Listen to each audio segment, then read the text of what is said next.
ദൈവത്തിൻ്റെ പരിശുദ്ധമായ നാമത്തിന് ഞാനും നന്ദിയോടെ സ്തോത്രം ചെയ്യുന്നു. വളരെ സന്തോഷത്തോടെ ഇത്രയും പോകുന്ന ദൈവമക്കൾ അല്ലെങ്കിൽ ഈ അനുഗ്രഹീത ശുശ്രൂഷയുടെ ഭാഗവാക്കുകളാകാൻ വേണ്ടി ദൈവസന്നിധിയിൽ തീരുമാനത്തോടെ വന്നിരിക്കുന്ന നിങ്ങളോട് വളരെ ചുരുങ്ങിയ സമയം ദൈവത്തിൻ്റെ വചനത്തിലൂടെ ഒന്ന് രണ്ട് കാര്യങ്ങൾ ഓർപ്പിച്ച് നിങ്ങളെ അനുഗ്രഹിച്ച് പ്രാർത്ഥിക്കണമെന്നാണ് ബിനിസാർ എന്നോട് പറഞ്ഞിരിക്കുന്നത്. ആ ഒരു വലിയ ഭാഗ്യം ദൈവകൃപയാൽ എൻ്റെ ശുശ്രൂഷ സമയത്ത് ഇങ്ങനൊരു ദിവസം തന്നതോർത്ത് ഞാൻ നിങ്ങളുടെ എല്ലാവരുടെയും നടുവിൽ നിന്ന് ആദ്യം തന്നെ ദൈവത്തിന് നന്ദിയോടെ സ്തോത്രം ചെയ്യുന്നു. ഈ എക്സൻ മിനിസ്ട്രിയോട് മുമ്പിൽ നിൽക്കുന്ന എല്ലാവരോടും പ്രത്യേകമുള്ള കൃതജ്ഞത രേഖപ്പെടുത്തുന്നു. ഞാനും കുറച്ച് നാളുകളായി ഞങ്ങളുടെ ചർച്ചിലും കഴിഞ്ഞ വർഷമൊക്കെ നടത്തിയ VBS ഞങ്ങളുടെ നാടിന് മറക്കാൻ പറ്റാത്ത രീതിയിൽ അത്രയ്ക്ക് ഇപ്പോഴും ആളുകൾ നാട്ടിലുള്ളവർ ചോദിക്കും ഈ കൊല്ലം VBS ഇല്ലെന്ന്. അതുപോലെ സ്ട്രൈക്ക് ചെയ്യിക്കത്തക്ക രീതിയിലുള്ള അനുഗ്രഹീതമായിരിക്കുന്ന വിഷയാസ്പദമായിരിക്കുന്ന ചിന്തകൾ കുഞ്ഞുങ്ങളുടെ ഹൃദയത്തിൽ കൊടുക്കാൻ ദൈവമായ കർത്താവ് നിയോഗിച്ചിരിക്കുന്ന അനുഗ്രഹീതമായിരിക്കുന്ന ഒരു ആത്മീക കൂട്ടത്തിനകത്താണ് നമ്മൾ ഓരോരുത്തരും വന്നിരിക്കുന്നത്. മഹാദൈവം തന്ന ശുശ്രൂഷ കൊണ്ട് നിങ്ങളിൽ പലരും എനിക്ക് സുപരിചിതരും ഏറ്റവും ഹൃദയസ്പർശമായ ആത്മീക ചിന്തകൾ തരുന്നവരുമാണ്. അതുകൊണ്ട് ഞാൻ ഒറ്റ വാക്കിൽ എല്ലാവർക്കും നന്ദി പറഞ്ഞുകൊണ്ട് വേഗത്തിൽ 10-30 മിനിറ്റ് മാത്രം എടുത്ത് ഈ കാര്യങ്ങൾ നിർവഹിക്കാൻ കർത്താവിൻ്റെ സന്നിധാനത്തിൽ ശരണപ്പെടുകയാണ്. പ്രാർത്ഥനയോടെ നമുക്ക് ഒന്ന് രണ്ട് വാക്യങ്ങൾ മാത്രം ഞാൻ നിങ്ങളുടെ ശ്രദ്ധയിൽപ്പെടുത്താം. ദൈവവചന ശുശ്രൂഷ എന്ന് പറയുമ്പോൾ നിങ്ങൾക്ക് അത്രയും വലിയൊരു അങ്ങനെ ഒരു ടീം അല്ലെന്ന് എനിക്കറിയാം. ഒരു ഉപവാസ പ്രാർത്ഥന പോലെ ഉണർവ് പോലെ മീറ്റിംഗ് പോലെയോ ഒരു കൺവെൻഷൻ പോലത്തെ ഒരു മീറ്റിംഗ് അല്ലെന്നറിയാം. അതുകൊണ്ട് തന്നെ ഏറ്റവും പ്രധാനപ്പെട്ട ഒന്ന് രണ്ട് വാക്യങ്ങൾ മാത്രം വായിച്ച് വളരെ രത്നച്ചുരുക്കമായ ചില കാര്യങ്ങൾ നിങ്ങളുടെ ശ്രദ്ധയിൽപ്പെടുത്താൻ ആഗ്രഹിക്കുകയാണ്. പൗലോസ് അപ്പോസ്തലൻ ഏതു തരം ശുശ്രൂഷയിലുള്ള ആളുകൾക്കും മാതൃകയാണ്. അദ്ദേഹത്തിൻ്റെ ഒരു ആപ്തവാക്യമുണ്ട്, ഏത് വിധേനയും ചിലരെ നേടേണ്ടതിന്. ഇപ്പോൾ ഒരാളെ നേടാൻ എത്ര വിധങ്ങൾ ഉപയോഗിക്കാം എന്നൊരു ചോദ്യം സ്തോത്രം നമ്മളോട് ചോദിച്ചാൽ അതിനൊരു മറുപടി പൗലോസിൻ്റെ വാക്കിനകത്തുണ്ട്. അദ്ദേഹം പറഞ്ഞ വാക്യതാണ്, ഏത് വിധേനയും ചിലരെ നേടേണ്ടത്. അപ്പോൾ വിവിധ മാധ്യമങ്ങളാണ് ഉപയോഗിക്കുന്നത്. പണ്ടൊക്കെ സുവിശേഷ യോഗങ്ങൾ നടക്കുന്ന സമയത്ത് ഞാനൊക്കെ വിശ്വാസത്തിലേക്ക് വന്നപ്പോൾ എൻ്റെ നാട്ടിലൊക്കെ സുവിശേഷത്തിന് ഓപ്പണിംഗ് ഇല്ലാതിരുന്ന ആ സമയത്ത് മഷികാചരിത്രമോ ജീസസോ അങ്ങനെയുള്ള ഫിലിമുകൾ കാണിക്കുമായിരുന്നു. അത് കാണിച്ച് ആളുകളെ സംഘടിപ്പിച്ച് അതിനിടയിൽ ഈ സിനിമ കാണിക്കുന്നതിനിടയിൽ അല്പസമയം ദൈവത്തിൻ്റെ വചനം ആ സംഘാടകരിൽ ആരെങ്കിലും ചിലപ്പോൾ ഞാൻ ഇന്ന് ഓർക്കുന്നുണ്ട്, ഇതുപോലെ രംഗത്ത് വന്നല്ല, ആ ഇരുണ്ട് സിനിമ ഓടി ഒരു പകുതി എന്ന് നിൽക്കുന്ന സമയത്ത് ആളെ കാണാതെ യേശുക്രിസ്തു ക്രൂശിൽ മരിച്ചത് എന്തിനാണെന്ന് വളരെ കോളനിക്കകത്തൊക്കെ പറഞ്ഞ് അങ്ങനെ ബോധിപ്പിച്ച് വീണ്ടും ബാക്കി കാണിച്ചു. അപ്പോൾ ആളെ രംഗത്ത് വരുത്താതെ പോലും കാണിച്ച് നമ്മുടെ കേരളത്തിൽ ഞാൻ ജനിച്ചു വളർന്ന നാട്ടിൽ.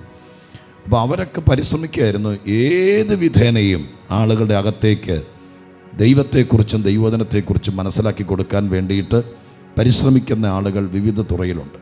അതുപോലെയാണ് VBSൻ്റെ അല്ലെങ്കിൽ എക്സൽ VBSൻ്റെ മിനിസ്ട്രിയിൽ കുഞ്ഞുങ്ങളുടെ ഹൃദയത്തിനകത്താണെങ്കിൽ പോലും അവരുടെ ഈ പ്രായത്തിൽ തന്നെ പാട്ടാണെങ്കിലും പ്രാർത്ഥനയാണെങ്കിലും ഏത് വിധത്തിലാണെങ്കിലും അവരെ ദൈവത്തോട് അടുപ്പിക്കാൻ കർത്താവിനെ കുഞ്ഞുപ്രായത്തിൽ മനസ്സിലാക്കി കൊടുക്കാൻ വേണ്ടിയിട്ടുള്ള ഒരു വിധം, ഒരു വാക്ക് തന്നെ ഉപയോഗിച്ച് അത് ഉപയോഗിക്കുന്ന ഒരാത്മീക ശുശ്രൂഷയാണ്. അതുകൊണ്ട് തന്നെ ശുശ്രൂഷയുടെ ഏറ്റവും പ്രധാനപ്പെട്ട വിജയരഹസ്യം അത് ചെറിയ ആളുകളുടെ ഇടയിലാണെങ്കിലും വലിയ ക്രൗഡിനിടയിലാണെങ്കിലും ലക്ഷ്യബോധത്തോടു കൂടി ചെയ്യുമ്പോഴാണ് ഏറ്റവും പ്രധാനമായത് സംഭവിക്കുന്നത്. പൗലോസിനെ തന്നെ ഞാൻ ഈ കാര്യം നിങ്ങളെ ബോധിപ്പിക്കാൻ വേണ്ടിയിട്ട് നിങ്ങളുടെ ശ്രദ്ധ എന്നിലേക്കാണെങ്കിൽ ഞാൻ ആ കാര്യങ്ങളെ വളരെ ബോധിപ്പിക്കാം. 3 പ്രധാനപ്പെട്ട വാക്യങ്ങൾ പൗലോസ് അദ്ദേഹത്തിൻ്റെ മിനിസ്ട്രി അജണ്ട എന്ന് പറയുന്ന ഒന്നുണ്ട്. അതൊരു എന്താ പറയുക ഒരു തിയോളജിക്കൽ ടെർമിനോളജി ആയിട്ട് ബൈബിൾ കോളേജിലൊക്കെ പഠിപ്പിക്കുമ്പോൾ അല്ലെങ്കിൽ മിഷൻ പ്രവർത്തനങ്ങളെക്കുറിച്ച് പഠിപ്പിക്കുമ്പോൾ ഉപയോഗിക്കുന്ന ഒരു വാക്കായിട്ട് പരിഗണിച്ചാൽ മതി. Mission agenda. എന്തിനാണ് താൻ കഷ്ടം സഹിക്കുന്നത്? എന്തിനാണ് താൻ നിന്നിരുന്ന സ്ഥാനങ്ങളിൽ നിന്നൊക്കെ വിട്ടിറങ്ങി ഈ അപമാനവും നിന്നയുള്ള നിലവാരത്തിൽ യഹൂദ മതത്തിൻ്റെ മതിൽക്കെട്ടുകളൊക്കെ വിട്ടിട്ട് ഈ ശ്രോത്രം വഴിയോര പ്രസംഗികനെ പോലെ അങ്ങനെ ഒരു നിലവാരത്തിനകത്ത് ഉപദ്രവങ്ങൾ ഏറ്റുവാങ്ങി അങ്ങനെ ചെയ്തതിൻ്റെ പുറകിൽ അദ്ദേഹത്തിൻ്റെ അജണ്ട എന്താണ്, ഉദ്ദേശം എന്താണ് എന്നത് 3 പ്രധാനപ്പെട്ട വാക്കുകളിൽ അദ്ദേഹം ലേഖനങ്ങളിൽ പറഞ്ഞിട്ടുണ്ട്. ഞാൻ ആ 3 വാക്യങ്ങൾ മാത്രം നിങ്ങളുടെ ശ്രദ്ധയിൽപ്പെടുത്താം. ഈ 3 വാക്യങ്ങൾ പറയുന്നത് കൊണ്ട് ഇന്ന് നിങ്ങളൊരു മിഷൻ പ്രവർത്തനത്തിൻ്റെ നിങ്ങളുടെ ലോക്കൽ ചർച്ചിനകത്തായിരിക്കാം, ചിലപ്പോൾ ഈ ടീമിനോട് ചേർന്ന് ഏതെങ്കിലും ഒരു പ്രത്യേക സ്ഥലത്തായിരിക്കാം, ഒരാഴ്ച നീണ്ടു നിൽക്കുന്ന അല്ലെങ്കിൽ വെക്കേഷൻ സമയത്ത് നീണ്ടു നിൽക്കുന്ന ഈ അനുഗ്രഹീതമായിരിക്കുന്ന ശുശ്രൂഷയിൽ കുഞ്ഞുങ്ങളെ ദൈവത്തിൻ്റെ വചനം പഠിപ്പിക്കാൻ അവർക്ക് ചിലപ്പോൾ ഒരു ചെറിയ ഈ സിലബസ് അനുസരിച്ച് ഒരു കഥയോ ഒരു സബ്ജക്റ്റ് പറഞ്ഞു കൊടുക്കാൻ വേണ്ടി ദൈവത്താൽ തിരഞ്ഞെടുക്കപ്പെട്ടവരാണ് നിങ്ങളെന്ന് പൂർണ്ണമായി വിശ്വസിക്കുന്നെങ്കിൽ നിങ്ങളുടെ കരമുയർത്തി ദൈവത്തിന് നന്ദിയോടെന്ന് സ്തോത്രം ചെയ്താട്ടെ. ഇത്രയും ബോധ്യം ഇത്ര നന്നായിട്ട് ഉള്ളതിൻ്റെ പേരിൽ ഇനി ആ ബോധ്യം നമ്മുടെ അകത്ത് വന്നപ്പോൾ വാസ്തവത്തിൽ എന്താണ്, നമ്മൾ ഏത് വിധേനയും കർത്താവിനെ അറിയിച്ചാൽ, ഏത് വിധേനയും നമ്മൾ ദൈവസന്നിധിയിൽ ശുശ്രൂഷിക്ക് നിൽക്കുമ്പോൾ പൗലോസ് പറഞ്ഞ വാക്കുകൾ ഞാൻ നിങ്ങളെ ഓർപ്പിക്കാം. അദ്ദേഹത്തിൻ്റെ മിഷൻ അജണ്ട അല്ലെങ്കിൽ മിഷണറി അജണ്ട ആദ്യത്തത് കൊലോസ് ലേഖനത്തിനകത്താണ്. പരിചിതമായ വാക്യമായിരിക്കാം. കൊലോസ് ലേഖനത്തിനകത്തെ 1-ാമത്തെ അധ്യായത്തിനകത്തെ 28-ാമത്തെ വാക്യം ഇങ്ങനെയാണ് എഴുതിയിരിക്കുന്നത്. 1:28. അവനെ ഞങ്ങൾ അറിയിക്കുന്നതിൽ ഏതു മനുഷ്യനെയും ക്രിസ്തുവിൽ തികഞ്ഞവനായി നിർത്തേണ്ടതിന് ഏത് മനുഷ്യനെയും പ്രബോധിപ്പിക്കുകയും ഏത് മനുഷ്യനോട് സകല ജ്ഞാനത്തോടും കൂടെ ഉപദേശിക്കുകയും ചെയ്യുന്നു.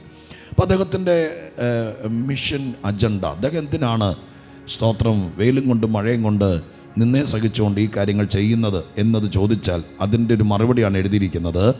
ആ വാക്യം ഇങ്ങനെയാണ് എഴുതിയിരിക്കുന്നത്: യേശുവിനെ ഞങ്ങൾ അറിയിക്കുന്നതിൽ ഏത് മനുഷ്യനെയും ക്രിസ്തുവിൽ തികഞ്ഞവനാക്കാൻ. അപ്പം അതിൽ നിന്ന് രണ്ട് കാര്യങ്ങളെങ്കിലും ഏറ്റവും ചുരുങ്ങിയത് നമുക്ക് പോയിൻ്റ് ചെയ്യാം, പ്രസംഗത്തിനല്ല, അത് നോട്ട് ചെയ്യാൻ വേണ്ടി മാത്രം ഓർപ്പിക്കാം. ഒന്ന്, ആ വാക്യം സമർത്ഥിക്കുന്നു മനുഷ്യനിൽ എന്തോ തികയാനുണ്ട്. സ്തോത്രം. അതുകൊണ്ടല്ല അങ്ങനെ പറഞ്ഞത്. എല്ലാം തികഞ്ഞതാണെങ്കിൽ പിന്നെ ഈ പണിക്ക് ഇറങ്ങേണ്ട കാര്യമില്ലായിരുന്നു. ആ വാക്യം പറയുന്നു ഏത് മനുഷ്യനെയും തികഞ്ഞവനാക്കാൻ.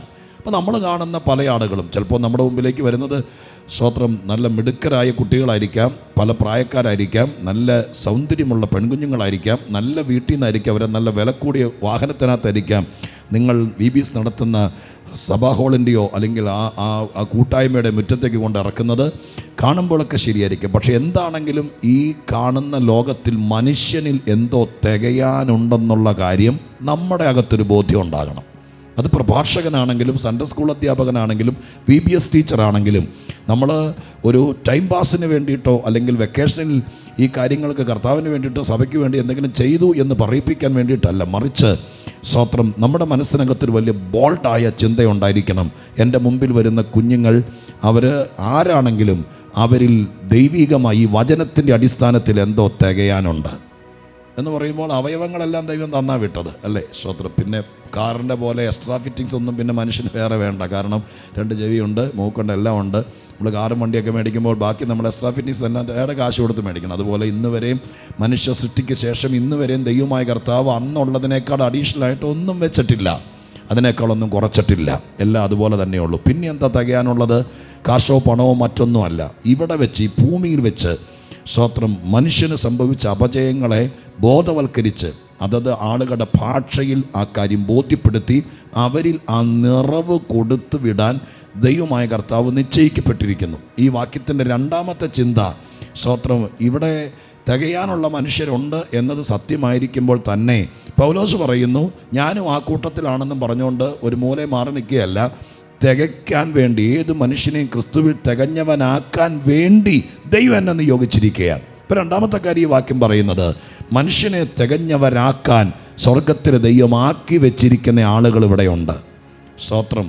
ബ്യൂട്ടി പാർലറും ആസ്പത്രിയും സ്കൂളും കോളേജും ഒക്കെ ഒരർത്ഥത്തിൽ പറഞ്ഞാൽ, ഞാൻ ഈ പറയുന്ന മീനിങ്ങിലെടുത്താൽ ഒരു പരിധി വരെയും ഫിസിക്കലി അല്ലെങ്കിൽ ശാരീരികമായിട്ട് അവർ ചെയ്യുന്നതൊക്കെ ഇതിൻ്റെ ഒരു ഭാഗമാണ് അല്ലേ. സ്തോത്രം. മാസത്തിലൊരിക്കൽ ബ്യൂട്ടി പാർലറിൽ പോകുന്ന ഒരാളെന്ന് പറഞ്ഞാൽ ഇവിടെ മനസ്സിനകത്തുണ്ട് ഞാൻ എന്തോ തികയാനുണ്ട്, അതിൻ്റെ പേരിൽ പിന്നെയും പോകുന്നത്. കോളേജിൽ പോകുന്നതിന്, ആശുപത്രി പോകുന്നതിന് എന്തോ പ്രശ്നമുണ്ട്, അത് പരിഹരിക്കാനാണ്. അതൊക്കെ സ്തോത്രം ശരീരത്തിന് വേണ്ടി മാത്രം ഒതുങ്ങുമ്പോൾ ഈ വാക്യം നമ്മോട് ശക്തമായി പറയുന്നത് മനുഷ്യനിൽ ആധ്യാത്മികമായിട്ട് തികയാനുള്ളത് തികയ്ക്കാൻ വേണ്ടി സ്വർഗത്തിലെ ദൈവം എന്നെ നിയോഗിച്ചിരിക്കുകയാണ്. അതിനൊരു വിളി നിങ്ങളുടെ ജീവിതത്തിൻ്റെ നല്ല പ്രായത്തിൽ നിങ്ങൾക്ക് കിട്ടിയത് സ്തോത്രം ഭാഗ്യമാണെന്ന് വിശ്വസിച്ചാൽ അതിൻ്റെ കംപ്ലീറ്റ് കാര്യങ്ങളും ദൈവമാണ് തരുന്നത്. മനുഷ്യനെ തികയ്ക്കാൻ വേണ്ടിയിട്ട് നമുക്ക് കാശ് കൊടുക്കാം. കാശ് കൊടുത്ത മനുഷ്യനെ തികയുകയല്ല. ഞാനൊരു സഭയൊക്കെ തുടങ്ങി 24 വർഷമായിട്ട് വെണ്ണിക്കുളത്ത് നിൽക്കുന്ന ഒരാളാണ്. അപ്പോൾ ഈ ആദ്യ കാലത്തൊക്കെ എങ്ങനെയെങ്കിലും നമ്മുടെ നിലനിൽപ്പിന് വേണ്ടി 10 പേര് ഭാവിരിച്ചാൽ യോഗത്തിന് വന്നിരിക്കാൻ വേണ്ടി ഞാൻ സ്തോത്രം ആദ്യ കാലത്തൊക്കെ ഈ വലിയ ഞെരുക്കമുള്ള വീടുകളിൽ പച്ചക്കറി, അരി, മീനൊക്കെ മേടിച്ചുകൊണ്ട് കൊടുത്തിട്ടുണ്ട് യോഗത്തിന് വരാൻ വേണ്ടി. പക്ഷെ അവരാരും ഇന്ന് ദൈവകൃപയാൽ സഭയിൽ വന്നിട്ടില്ല. സ്തോത്രം. ഇന്ന് നിങ്ങൾ ആരെങ്കിലും ചെന്നാൽ ഒരു പച്ചക്കറി മീനൊക്കെ മേടിക്കുന്നുള്ളതല്ലാതെ വരികയല്ല. പക്ഷേ ദൈവത്തിൻ്റെ പരിശുദ്ധാത്മാവ് നമ്മളിലൂടെ പ്രവർത്തിക്കാൻ തുടങ്ങിയപ്പോൾ അവർക്ക് തന്നെ മനസ്സിലാകാൻ തുടങ്ങി ഞങ്ങളിൽ എന്തോ തികയാനുണ്ട്. സ്തോത്രം. ഇപ്പം നമ്മുടെ മനസ്സിനകത്താണ് ബോധ്യമാകുന്നത്, നമ്മുടെ മുമ്പിൽ വന്നിരിക്കുന്ന ആളുകളിൽ എന്തോ അവരെല്ലാം ഉണ്ടെങ്കിലും, ബാംഗ്ലൂർ വീടുണ്ടെങ്കിലും ഇവിടെ പോർച്ചിൽ 3 കാറുണ്ടെങ്കിലും അവരിൽ എന്തോ തികയാനുണ്ടെന്ന് ഒരു ബോധ്യം നമ്മുടെ അകത്ത് വരികയും ദൈവം നമ്മളെ ആക്കി വെച്ചിരിക്കുന്നത് അവരിൽ ചിലത് തികയ്ക്കാനാണെന്നുള്ള വലിയ ഒരു ഉറപ്പ് നമ്മുടെ അകത്തുണ്ടെങ്കിൽ, പിന്നെ ആ ബോധ്യം നമുക്ക് കിട്ടിയാൽ ബാക്കിയെല്ലാം ദൈവമാണ് തരുന്നത്. സ്തോത്രം. അതിൻ്റെ കൃപ വേണോ, സമയത്ത് വാക്ക് വേണോ, നമുക്ക് സ്വാന്തനിപ്പിക്കാനുള്ള കഴിവ് വേണോ, അതിന് വേണ്ട ക്രമീകരണം വേണോ, നമ്മളെ അവരുടെ കാര്യങ്ങൾക്ക് വേണ്ടിയിട്ടുള്ളത് ജ്ഞാനം വേണോ, ഇതെല്ലാം പിന്നെ ദൈവമാണ് തരുന്നത്. ആദ്യം നമുക്ക് വേണ്ടത് ഈ വാക്യം നിങ്ങളുടെ ഹൃദയത്തിനകത്തുണ്ടാകണം. ഭാഗ്യവശാൽ ഈ സമയത്ത് നിങ്ങൾ ഇങ്ങനെ ഒരു ക്രമീകരണത്തിലേക്ക് വന്ന് ദൈവസന്നിധിയിൽ മനസ്സ് വെച്ചതുകൊണ്ട് നാളെ കർത്താവ് വരാൻ താമസിച്ചാൽ നിങ്ങളെ ഇതിനേക്കാൾ വലിയ നിലവാരത്തിൽ ദൈവത്തിന് ഉപയോഗിക്കാൻ കഴിയും. ഇതൊരു തുടക്കമായിരിക്കട്ടെ. പക്ഷേ അന്നും ഇന്നും എന്നും മനസ്സിനകത്തുണ്ടാകേണ്ടത് നമ്മുടെ ദൈവമാക്കി വെച്ചിരിക്കുന്നത് പ്രസംഗിക്കാനോ പാടാനോ. ഇപ്പോൾ VBS ആകുമ്പോൾ ഒരുപക്ഷെ സ്തോത്രം നമ്മൾ ഇവരെല്ലാം വളരെ ചെറുതായി ആ പരുവത്തിലേക്ക് വരും. ഇതൊക്കെ ചെയ്യുമ്പോഴും മനസ്സിൻ്റെ ഒരു കോണിൽ കാണേണ്ടത് എന്താണെന്നറിയാമോ? സ്തോത്രം. എന്നെ ദൈവമാക്കി വെച്ചിരിക്കുന്നത് എൻ്റെ മുമ്പിൽ കിട്ടിയ 4 കുഞ്ഞുങ്ങളെ തികച്ചവരാക്കി ഇവരെ വീട്ടിൽ പറഞ്ഞയക്കാൻ ഒരാഴ്ച കിട്ടുകയാണെങ്കിലും അതിനൊരു മനസ്സ് വന്നാൽ നിങ്ങളെ ദൈവം അതിന് ഉപയോഗിക്കും. ഒരു പക്ഷേ കുറച്ചുകൂടെ അത് വിശാലമായി ചിന്തിച്ചാൽ അവരുടെ പേരൻസ് നിങ്ങളെ പേഴ്സണലി കണ്ടിട്ട് പറയും ഒരുപാട് കുറവുള്ള കുഞ്ഞായിരുന്നു, പക്ഷെ VBS കഴിഞ്ഞ് വന്നതിന് ശേഷം അവനിൽ എന്തോ തികവുണ്ട് എന്ന് പറയിപ്പിക്കാൻ കഴിയണമെന്നുണ്ടെങ്കിൽ ഈ കാഴ്ചപ്പാട് നമ്മുടെ അകത്തുണ്ടാകണം. അത് ഇത്ര മുതിർന്ന ദൈവദാസനാണെങ്കിലും അത് സൺഡേ സ്കൂൾ അധ്യാപകനാണെങ്കിലും ഈ ചിന്ത നമ്മുടെ അകത്തുണ്ടാകണം. പൗലോസിൻ്റെ മിഷൻ അജണ്ടയിലെ മറ്റൊരു കാര്യം അദ്ദേഹം പറഞ്ഞിരിക്കുന്നത് കൊരിന്ത്യർ ലേഖനത്തിലാണ്. കൊരിന്ത്യർ ലേഖനത്തിലെ 2-ാമത്തെ സ്തോത്രം 2 കൊരിന്ത്യർ ലേഖനത്തിനകത്തെ ഒരു വാക്യം കൂടെ ഞാൻ നിങ്ങളെ വായിച്ചു കേൾപ്പിക്കുക. അതിൻ്റെ 10-ാം അധ്യായത്തിൻ്റെ 8-ാമത്തെ വാക്യത്തിൽ എഴുതിയിരിക്കുന്നത് ഇങ്ങനെയാണ്: നിങ്ങളെ ഇടിച്ചു കളയാനല്ല പണിയാനത്രേ കർത്താവ് ഞങ്ങൾക്ക് തന്ന അധികാരത്തെക്കുറിച്ച് ഒന്നധികം പ്രശംസിച്ചാലെന്ന് പറഞ്ഞ വാക്ക് കണ്ടിന്യൂ ചെയ്യുക. അതിനകത്ത് നമുക്ക് വേണ്ടത് മാത്രം എടുക്കാം. പൗലോസ് പറയുന്നു, കർത്താവ് ഞങ്ങൾക്കൊരു അധികാരം തന്നിട്ടുണ്ട്. അതെന്തിനുള്ള അധികാരമാണ്? മനുഷ്യനോടാണ് പറയുന്നത്, വീട് പണിത് കൊടുക്കുന്നതല്ല. അങ്ങനെയൊക്കെ ഒരുപാട് കയ്യിൽ നമുക്ക് കാശുണ്ടെങ്കിൽ ഒരുപാട് തരത്തിലും മിഷൻ പ്രവർത്തനങ്ങളുണ്ട്. വീടില്ലാത്തവർക്ക് വീട് പണിത് കൊടുക്കുന്ന ഒരുപാട് മിഷൻ പ്രവർത്തനങ്ങളുണ്ട്. സ്തോത്രം. അതുപോലെ സേവനങ്ങൾ ചെയ്യുന്നവരൊക്കെ. പക്ഷേ ഇവിടെ പറഞ്ഞിരിക്കുന്നത് കല്ലും കട്ടയും വെച്ചുകൊണ്ടൊരു വീട് പണിത് കൊടുക്കുന്നതോ ഒരു സൗകര്യപ്രദമായിരിക്കുന്ന നിലവാരത്തിൽ അവർക്ക് എന്തെങ്കിലും പണിത് കൊടുക്കുന്നതല്ല, മനുഷ്യനെ പണിയുന്ന കാര്യമാണ്. അങ്ങനെയല്ലേ നോക്കിയ വാക്യത്തിനകത്ത് 10-ാം അധ്യായത്തിനകത്ത് പൗലോസ് പറഞ്ഞിരിക്കുന്ന വാക്യം ഇങ്ങനെയാണ് 10-ന്റെ 8: നിങ്ങളെ ഇടിച്ചു കളയാനല്ല പിന്നെ പണിയാൻ. അപ്പോൾ ഇടിച്ചു കളയാൻ എന്നുള്ളത് അവിടെ നിൽക്കട്ടെ, അത് കൊരിന്ത്യരോടൊരു പ്രശ്നത്തിൻ്റെ വെളിച്ചത്തിൽ പറഞ്ഞതാ.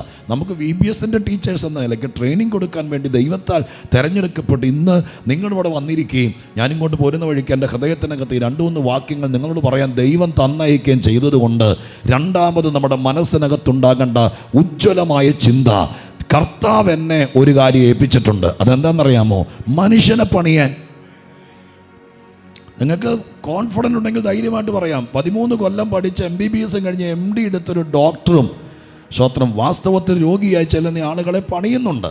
അതൊരു പരിധിവരെ ലക്ഷങ്ങൾ മുടക്കി മത്സരിച്ച് പഠിച്ച് ഒരുപക്ഷെ കോടികൾ ഇൻവെസ്റ്റ് ചെയ്തിട്ടൊരു സ്ഥാപനം ഇട്ടിരിക്കുന്ന ആളായിരിക്കാം. പല്ലിൻ്റെയോ എല്ലിൻ്റെയോ ഏത് ഡോക്ടറും അവർ നല്ലവരാണ്, സമൂഹത്തിന് ആവശ്യമാണ്. പക്ഷേ മഹാദൈവത്തിൻ്റെ കൃപയാൽ സ്തോത്രം ഒരു യൂണിവേഴ്സിറ്റിയോ അല്ലെങ്കിൽ ഒരു മെഡിക്കൽ കോളേജോ അധികാരപ്പെടുത്തിയതല്ല, സർക്കാർ അംഗീകാരം കൊടുത്തൊരു ID കാർഡ് കൊടുത്തതല്ല, സ്വർഗത്തിലെ ദൈവം അധികാരപ്പെടുത്തിയിരിക്കുക മനുഷ്യനെ പണിയാൻ വേണ്ടി. ആ ഒരു ഭയങ്കര ബോധ്യം നമ്മുടെ അകത്തുണ്ടെങ്കിൽ ദൈവം ആളെ കൊണ്ടുവന്ന് കയ്യിൽ തരും.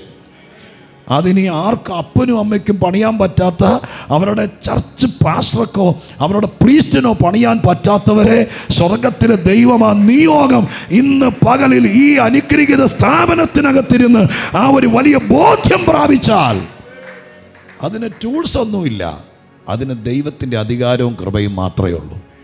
അത് ദൈവം ഇന്നത്തെ പ്രാർത്ഥനയിൽ പകർന്നു തരാനിടയായിത്തീരും. അദ്ദേഹത്തിൻ്റെ മിഷൻ അജണ്ടയിൽ ഒരു കാര്യം കൂടിയുണ്ട്, അതോടെ പറഞ്ഞിട്ട് ഞാൻ എൻ്റെ വാക്കുകൾക്ക് വിരാമം കുറിച്ചുകൊണ്ട് സ്തോത്രം നിങ്ങൾക്ക് വേണ്ടി പ്രാർത്ഥിക്കാനുള്ള സമയം ചെലവഴിക്കുക. ഇതൊന്ന് കൺക്ലൂഡ് ചെയ്തുകൊണ്ട് കേട്ടോ. 3-ാമത്തെ അദ്ദേഹത്തിൻ്റെ അജണ്ട അദ്ദേഹം എഴുതിയിരിക്കുന്നത് തിമോത്തിയോസിൻ്റെ ലേഖനത്തിനകത്താണ്. തിമോത്തിയോസിൻ്റെ 2-ാമത്തെ ലേഖനം 2-ാം അധ്യായത്തിൻ്റെ 10-ാമത്തെ വാക്യത്തിൽ എഴുതിയിരിക്കുന്നത് ഇങ്ങനെയാണ്. 2 തിമോത്തിയോസ് 2-ാം അധ്യായം 10-ാം വാക്യം ഇങ്ങനെയാണ്: അതുകൊണ്ട് ക്രിസ്തുവേശുവുള്ള രക്ഷ നിത്യ തേജസ്സോടെ വൃദ്ധന്മാർക്ക് കിട്ടേണ്ടതിന് ഞാൻ അവർക്കായി സകലതും സഹിക്കുന്നു. ഞാൻ ആദ്യം പറഞ്ഞു തുടങ്ങിയത് വീണ്ടും ആവർത്തിക്കുന്നു. പൗലോസ് ഒരുപാട് സഹിച്ച ആളാണ്. ഒരു മിഷൻ പ്രവർത്തനത്തിൽ നിൽക്കുന്ന ആളെന്ന് പറയുമ്പോൾ ഏറ്റവും അതിൻ്റെ ചുരുങ്ങിയെന്ന് പറയുമ്പോൾ എല്ലാത്തിനും അതിൻ്റെ വിലയുണ്ടെങ്കിലും നമുക്ക് ഏറ്റവും ഒരു താഴെയും തുടങ്ങുവാണെങ്കിൽ ഒരു സൺഡേ സ്കൂൾ അധ്യാപകൻ, അദ്ദേഹവും ഒരു മിഷൻ പ്രവർത്തനത്തിലാണ്. ഒരു മിഷണറി ആയിട്ട് ലോകം മുഴുവൻ യാത്ര ചെയ്യുന്ന ആളും അങ്ങനെ തന്നെയാണ്. അപ്പോൾ ആരാണെങ്കിലും കുറച്ച് സഹിച്ചെങ്കിലേ പറ്റൂ. സ്തോത്രം അല്ലേ? ഒരു സഭയിലെ സൺഡേ സ്കൂൾ അധ്യാപകയായിട്ട് നിങ്ങൾ ഇരിക്കുകയാണെങ്കിൽ പോലും എല്ലാവർക്കും 10 മണി കഴിഞ്ഞിട്ട് രണ്ടാമത്തെ പാട്ട് തുടങ്ങുമ്പോഴത്തേക്കും വന്നാൽ മതിയായിരിക്കും. പക്ഷേ സൺഡേ സ്കൂൾ അധ്യാപകരാണെങ്കിൽ പറ്റിയല്ലോ. സ്തോത്രം. 2 കുഞ്ഞുങ്ങളുടെ ഉണ്ടെങ്കിൽ അവരെ 9 മണിക്ക് തുടങ്ങും, 9 മണിക്ക് എത്തണം, 1 മണിക്കൂർ മുമ്പ് എത്തണം. 1 മണിക്കൂർ മുമ്പ് എത്തണമെങ്കിൽ എന്തെല്ലാം കാര്യങ്ങൾ ചെയ്യണം, ഒത്തിരി ഉത്തരവാദിത്തങ്ങൾ നിർവഹിക്കണം. എന്നെ കേൾക്കുന്ന പ്രിയപ്പെട്ടവരെ, ഒരുപാട് സഹിച്ച മനുഷ്യനാണ് പൗലോസ്. അദ്ദേഹം പറയുന്നത്, ഞാൻ ഈ സഹിക്കുന്ന മുഴുവൻ എന്തിനാണെന്നറിയാമോ? ആളെ കൂട്ടാനല്ല, ഒരു കൂട്ടത്തിൽ നിന്ന് മറ്റൊരു കൂട്ടത്തേക്ക് ആൾ വരാൻ. അതൊക്കെ പ്രായോഗികമായി ചെയ്യേണ്ട കാര്യം. പക്ഷേ ഇവിടെ എഴുതിയിരിക്കുന്ന വാക്കിതാണ്, അദ്ദേഹം ക്രിസ്തുവിൽ എന്തോ കണ്ടു. ആ വാക്യത്തെ ഒരു തനതായ രീതിയിൽ പറഞ്ഞാൽ, ക്രിസ്തുവിലുള്ള രക്ഷ, സ്തോത്രം, നിത്യ തേജസ്സോടുകൂടെ വൃദ്ധന്മാർക്ക് കിട്ടേണ്ടതിന് ഞാൻ ഇതൊക്കെ സഹിക്കുന്നു. അപ്പോൾ നമ്മുടെ വീട്ടിൽ നിന്ന് എന്തെങ്കിലും കൊണ്ട് കൊടുക്കാമെന്ന് പറഞ്ഞാൽ അതൊക്കെ നമുക്കൊരു ഒരു ഫസ്റ്റ് എയ്ഡ് പോലെ മാത്രമേ ഉള്ളൂ. ഞാൻ പറഞ്ഞല്ലോ, ഇപ്പോൾ കുഞ്ഞുങ്ങളൊക്കെ ശരിയാണ്. പക്ഷേ വാസ്തവത്തിൽ ഒരു ശുശ്രൂഷകൻ്റെ മനസ്സിനകത്തിരിക്കുന്നത് മാസം തോറും ആരെങ്കിലും എന്തെങ്കിലും തരും, അതുകൊണ്ട് സ്തോത്രം എല്ലാവർക്കും കൊടുക്കുക എന്നുള്ളതൊക്കെ പരിമിതിയുണ്ട്. പക്ഷെ ക്രിസ്തുവിൽ അദ്ദേഹം കണ്ടെത്തിയത് വേറെ ആർക്കും കൊടുക്കാതെ അദ്ദേഹം തന്നെ കൈവശം വെച്ചെന്നല്ല, അത് പലർക്ക് കിട്ടണം. സ്തോത്രം. നമ്മൾ ക്രിസ്തുവിൽ എന്ത് കണ്ടു, ആ കണ്ടത് നമ്മുടെ മുമ്പിൽ വരുന്ന ആൾക്ക് കിട്ടണം. അങ്ങനെ ഒരു മനസ്സ് വരുമ്പോഴാണ് അവൻ മിഷണറി ആവത്തുള്ളൂ. അല്ലെങ്കിൽ ആരായിക്കോട്ടെ, VBS അധ്യാപികയോ സൺഡേ സ്കൂൾ അധ്യാപികയോ ചർച്ച് പാസ്റ്ററോ പ്രീച്ചറോ ആരുമായിക്കോട്ടെ, ആരുമാകണമെങ്കിൽ ഓർത്തോളണം, ഓർക്കണം, യേശുവിൽ പലതും കണ്ടു. യേശുവിൽ സമാധാനവും സന്തോഷവും നിത്യജീവനും രക്ഷയും ഇതെല്ലാം ക്രിസ്തുവിലുണ്ട്. ഈ ഞാനീ പറയുന്ന വാക്യങ്ങൾ മാത്രം പിറക്കിയെടുത്താൽ 6-8 വാക്യങ്ങളെങ്കിലും ഈ പൗലോസ് എഴുതിയിട്ടുണ്ട്. അവനിൽ ജ്ഞാനത്തിൻ്റെയും പരിജ്ഞാനത്തിൻ്റെയും നിത്യഘനമൊക്കെയും സ്തോത്രം ഗൂഢമായി മറഞ്ഞിരിക്കുന്നു. അപ്പോൾ യേശുവിൽ ജ്ഞാനമുണ്ട്, പരിജ്ഞാനമുണ്ട്, വിവേകമുണ്ട്, കഴിവുണ്ട്, അറിവുണ്ട്, സമാധാനമുണ്ട്, സന്തോഷമുണ്ട്. ഇതെല്ലാം ക്രിസ്തുവിൽ കണ്ടെത്തിയ മനുഷ്യനാണ് പൗലോസ്. എന്നിട്ട് അത് ആരോടും പറയാതെ ഇത്രയും വലിയ നിക്ഷേപത്തെ, ഇത്രയും വലിയ നിഗൂഢമായി മറഞ്ഞിരിക്കുന്ന ഈ വലിയ മനുഷ്യൻ്റെ ജീവൻ ആവശ്യമുള്ളത് കണ്ടെത്തിയ ഈ മനുഷ്യൻ ആരോടും പറയാതെ ഒതുങ്ങിയിരുന്നെന്നല്ല, അയാളുടെ ഹൃദയത്തിനകത്തൊരു വാശി വന്നു, ക്രിസ്തുവിൽ ഞാൻ കണ്ടതെല്ലാം മറ്റു പലർക്കും കിട്ടണം. ആ ഒരു വാശി അകത്ത് വന്നു. അതിനു വേണ്ടി എന്തും സഹിക്കാൻ തയ്യാറായി. സ്തോത്രം. അങ്ങനെ സഹിക്കാൻ തയ്യാറായതുകൊണ്ടാണ് പൗലോസ് എന്ന മനുഷ്യനിൽ ഒരു മിഷണറി, ഒരു അപ്പോസ്തോലൻ, സ്തോത്രം, 5 കൊല്ലത്തെ കോഴ്സ് കൊണ്ട് പഠിച്ചു പുറത്തു വരുന്നതല്ല, ഈ മനോഭാവം കൊണ്ട് പുറത്തു വരുന്നതാണ്.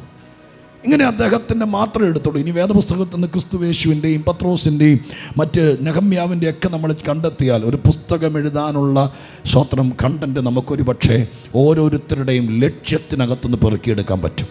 അത്രയും വിശാലമായി പറഞ്ഞു കൊണ്ടുപോകേണ്ട ഒരു സാഹചര്യമല്ലെന്നറിയാം. ഒരു 4-5 മിനിറ്റ് ഞാൻ ഈ 3 വാക്യങ്ങൾ പറഞ്ഞത് ബോധ്യപ്പെട്ടവർക്ക് വേണ്ടി ഇന്നെന്നല്ല, ഇനി മുന്നോട്ടുള്ള ഗമനങ്ങളിൽ നമ്മുടെ കർത്താവ് വരാൻ താമസിച്ചാൽ ഈ ലെവലിൽ നിന്ന് അടുത്ത ലെവലിലേക്ക് ദൈവം നിങ്ങളെ ഉയർത്തുമ്പോഴും അങ്ങനെ തന്നെ ദൈവകരങ്ങളിൽ പ്രയോജനപ്പെടേണ്ടതിന് സ്വർഗസ്ഥനായി ദൈവം നിങ്ങളെ അനുഗ്രഹിക്കാൻ വേണ്ടി ഞാനൊരു വാക്ക് പ്രാർത്ഥിക്കാം നിങ്ങൾക്ക് വേണ്ടി.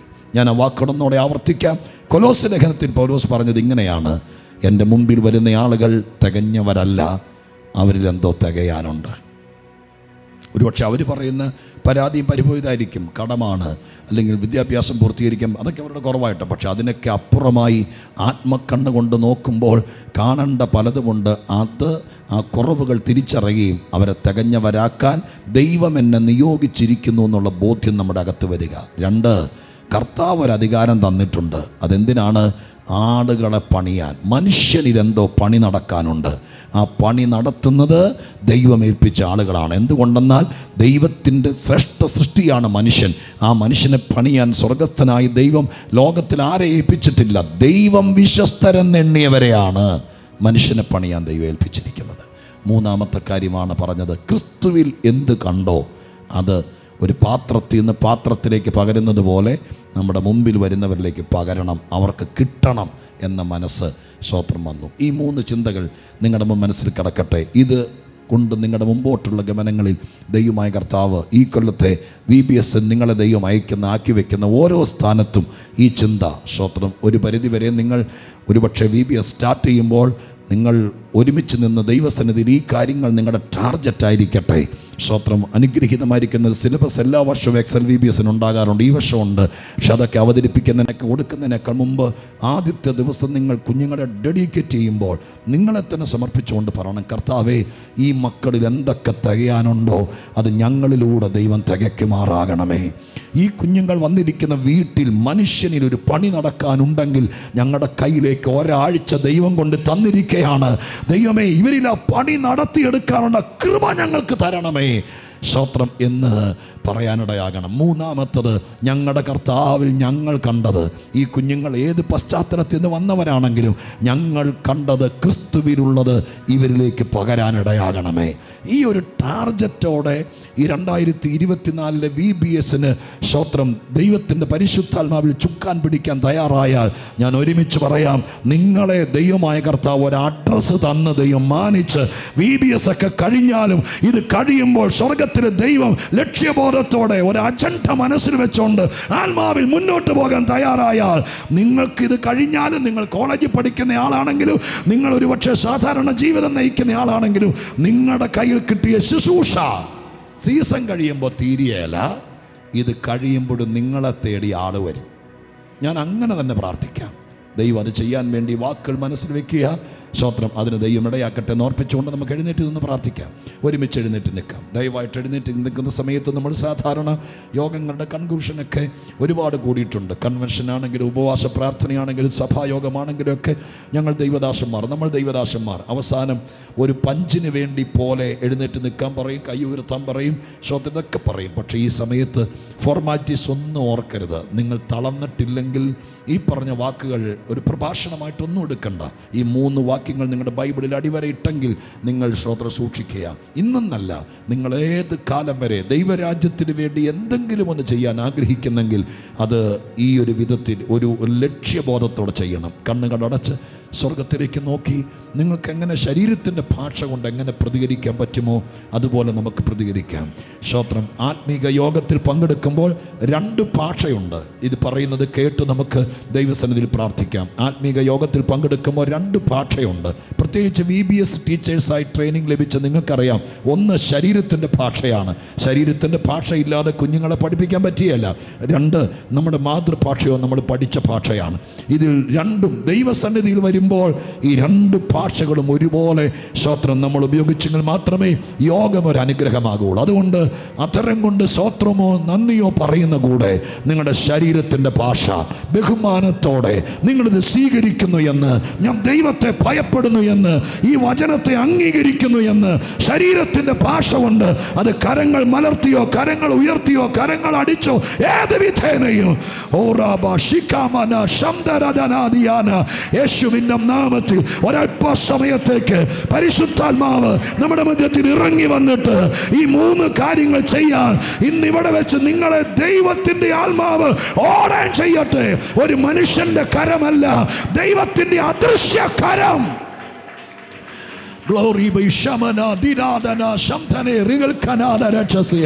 എല്ലാവരും ചേർന്ന് അത്തരങ്ങൾ തുറന്ന് ആത്മനിർവൃതിയോടെ ഇതിനെ ഗൗരവമായിട്ടെടുക്കുക. കുഞ്ഞുങ്ങളുടെ മുമ്പിലേക്ക് ചെല്ലുമ്പോൾ നമ്മൾ അവരുടെ മുമ്പിൽ കുഞ്ഞാകും, അവരുടെ മുമ്പിൽ ഡാൻസ് കളിക്കും, അവരുടെ മുമ്പിൽ കൊച്ചു കൊച്ചു പാട്ടുകൾ പാടും. നിങ്ങളൊരു ഉറുമ്പിനെ പോലെ കുഞ്ഞാകും. പക്ഷെ ഇപ്പോൾ ഇവിടെ ഗൗരവമായിരിക്കണം. നിന്റെ ദൈവം ചേർന്ന് പരമേൽപ്പിക്കുക, നിന്റെ മേൽ അഭിഷേകം ഇറങ്ങി വരികയാ, ഒരു നിയോഗം ദൈവം നിനക്ക് തരികയാ. വിശ്വസിക്കുന്ന ദൈവമക്കൾ, കർത്താവേ എന്നെ കൂടെ ഉപയോഗിക്കണമേ, ആ ഒരു അജണ്ട എൻ്റെ അകത്ത് കയറണമേ, ഏത് മനുഷ്യനെയും തികഞ്ഞവനാക്കാൻ.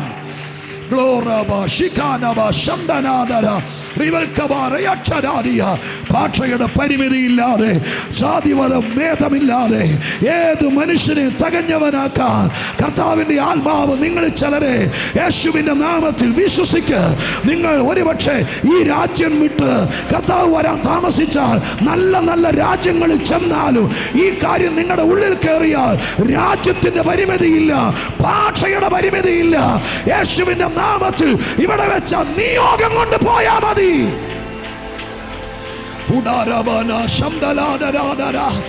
Glory Katerava Shakeni Aravachasi.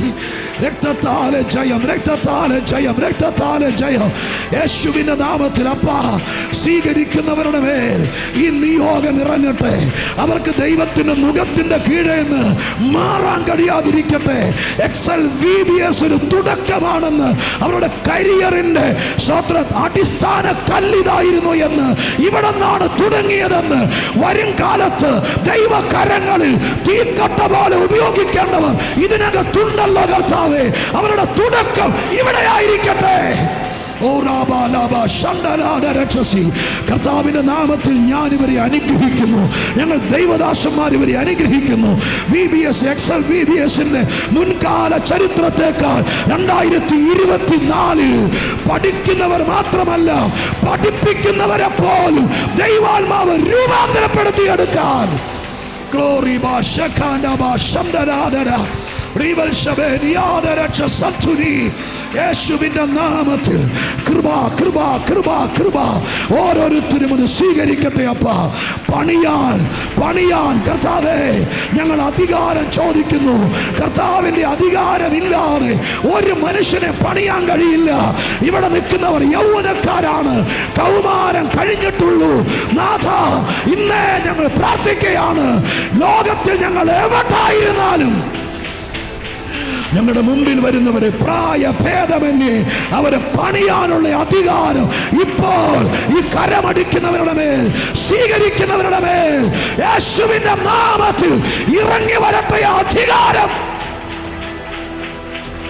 Glory Baraba Shandanadarajas Duladala Hadagajanaadiana.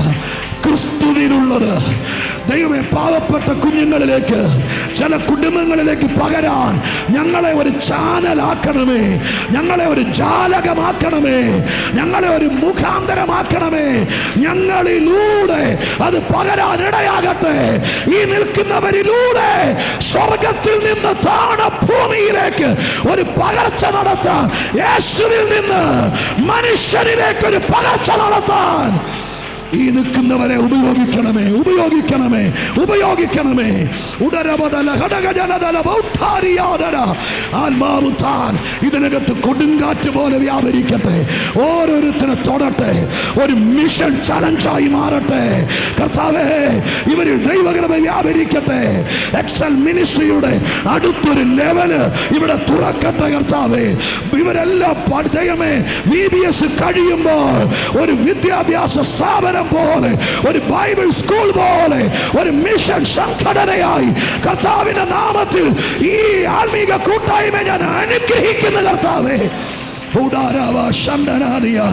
ഒരു സീസണിൽ മാത്രം പുറത്തു വരുന്നവരല്ല, 365 ദിവസവും മനുഷ്യനെ പണിയുന്നവരാകാൻ, ക്രിസ്തുവിനുള്ളത് മനുഷ്യനിലേക്ക് പകരുന്നവരാകാൻ, കർത്താവേ, ഏത് മനുഷ്യനെ തികഞ്ഞവരാക്കുന്നവരാകാൻ ഈ നിൽക്കുന്ന ജനത്തെ അനുഗ്രഹിക്കണം. ഇവരുടെ സമർപ്പണത്തെ മാനിക്കണം. ഇവർ വന്നത് ഉപകാരമായി എന്ന് പറയണം. കർത്താവിന്റെ നാമത്തിൽ ഉറക്കമടച്ച് കൈയടച്ചിരിക്കാതെ, വെയിലും മഴയും നോക്കാതെ ആയിരക്കണക്കിന് കുഞ്ഞുങ്ങളിലേക്ക് ക്രിസ്തുവിനുള്ളത് പകരാൻ ഇവരെ ഉപയോഗിക്കേണ്ടതിന് പിതാവിൻ്റെയും പുത്രൻ്റെയും പരിശുദ്ധാത്മാവിൻ്റെയും നാമത്തിൽ നിങ്ങളുടെ ദാസനാകുന്ന അടിയനെ അനുഗ്രഹിച്ച് പ്രാർത്ഥിക്കും. ഈ അനുഗ്രഹവും പ്രാർത്ഥനയും ഈ 3 വചനങ്ങളിൽ അന്തർലീനമായിരിക്കുന്ന ആത്മീക രഹസ്യവും ഇവർ പോകുമ്പോൾ ഉണ്ടാകട്ടെ. വിശിഷ്യ ഈ വർഷത്തെ എക്സൽ VBSനായി പ്രാർത്ഥിക്കുന്നു, ടീമിനായി പ്രാർത്ഥിക്കുന്നു. ഇതെല്ലാം ജനഹൃദയങ്ങളിൽ പകൽ രൂപാന്തരം വരുത്തട്ടെ. ഈ പ്രാവശ്യത്തെ VBS കഴിയുമ്പോൾ ദൈവമേ, അവരെ പഠിപ്പിക്കാൻ ട്രെയിനിങ് ലഭിച്ച ഇവര് മിഷൻ ഫീൽഡിൽ നിന്ന് തിരിച്ചു കയറരുത്. അവരാ ഫീൽഡിൽ തന്നെ ഉണ്ടാകട്ടെ. ആളുകൾ പണിയപ്പെടട്ടെ, ആളുകൾ രൂപാന്തരപ്പെടട്ടെ. ദൈവം അത് ചെയ്യുമെന്ന് വിശ്വസിച്ചുകൊണ്ട് ഒരിക്കൽ കൂടി അനുഗ്രഹിക്കുന്നു. ഈ ടീമിൻ്റെ തലപ്പത്ത് നിൽക്കുന്ന സാറടക്കമുള്ള എല്ലാവർക്കും, അനിൽ സാറ് എല്ലാവർക്കായി പ്രാർത്ഥിക്കും. ഇവരെല്ലാവരും ദൈവം അനുഗ്രഹിക്കണം. ഇത് ഓരോ വർഷം കഴിയും തോറും സൂര്യൻ ഉദിച്ച് നട്ടുച്ചയ്ക്ക് ശോഭിക്കുന്നത് പോലെ, അതുപോലെ ഓരോ കൊല്ലം കഴിയും തോറും എക്സൽ ലോകവ്യാപകമാകട്ടെ. ദൈവം അത് ചെയ്യാൻ പോകുന്നതിനായി സ്തോത്രം. യേശുവിൻ നാമത്തിൽ പ്രാർത്ഥിക്കുന്നത് കേൾക്കുമാറാകണമേ. ആമേൻ. ദൈവം നിങ്ങളെ അനുഗ്രഹിക്കട്ടെ എന്ന് ഓർപ്പിച്ചുകൊണ്ട് അവസാനിപ്പിക്കുന്നു. God bless you.